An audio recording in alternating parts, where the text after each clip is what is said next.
ବନ ମହୋତ୍ସବ ସପ୍ତାହ ପାଳନ ଅବସରରେ ସତ୍ୟରସର ପରିବାର ପକ୍ଷରୁ କେସିଙ୍ଗା ୱାର୍ଡ ନମ୍ବର ସ୍ଥିତ ବଗାଡ଼ ଗୌରୀଶଙ୍କର ମନ୍ଦିର ପରିସରରେ ଏକ ବୃକ୍ଷରୋପଣ କାର୍ଯ୍ୟକ୍ରମ ଅନୁଷ୍ଠିତ ହୋଇଯାଇଛି। ଏଥିରେ ଅତିଥି ଭାବରେ କେସିଙ୍ଗା ବିଜ୍ଞାପିତ ଅଞ୍ଚଳ ପରିଷଦର ଅଧ୍ୟକ୍ଷ ଶ୍ରୀଯୁକ୍ତ ନୃପରାଜ ଯାଦବ ଯୋଗ ଦେଇଥିଲେ। ଅନ୍ୟମାନଙ୍କ ମଧ୍ୟରେ ସତ୍ୟରସର ଟିମ୍ରୁ ଅନିଲ କୁମାର ନାଗ, ଟିକେରାମ ତାଣ୍ଡି, ପରମା କରୁଆ, ଜ୍ୟୋତିରଞ୍ଜନ ମହାରଣା, ମହେଶ୍ୱର ନାୟକ, ସଂଗ୍ରାମ କେଶରୀ ଦେଓ ପ୍ରମୁଖ ଉପସ୍ଥିତ ଥିଲେ। ବୃକ୍ଷରୋପଣ କାର୍ଯ୍ୟକ୍ରମରେ ସତମନ ଗିବେଲା ସହଯୋଗ କରିଥିଲେ। ଆଗାମୀ ଦିନରେ ସତ୍ୟରସର ଟିମ୍ ପକ୍ଷରୁ ବିଭିନ୍ନ ସାମାଜିକ କାର୍ଯ୍ୟକ୍ରମ କରାଯିବ ବୋଲି ସୂଚନା ଦେଇଛନ୍ତି।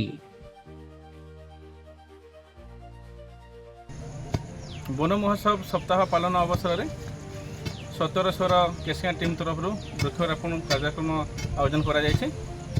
ଏହା କେନ୍ଦ୍ର ସରକାରଙ୍କ କାର୍ଯ୍ୟକ୍ରମ। ଏହାଦ୍ୱାରା ଗଛର ଓ ଜଙ୍ଗଲର ସୁରକ୍ଷା ବିଷୟରେ ସଚେତନ କରାଯାଇଥାଏ।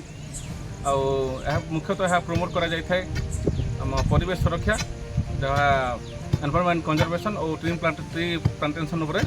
ଆଉ ସତ୍ୟରସର ଆଗାମୀ ଦିନରେ ବହୁତ ଗୁଡ଼ିଏ ବିଭିନ୍ନ ସାମାଜିକ କାର୍ଯ୍ୟକ୍ରମ କରିବାକୁ ସ୍ଥିର ରହିଛି।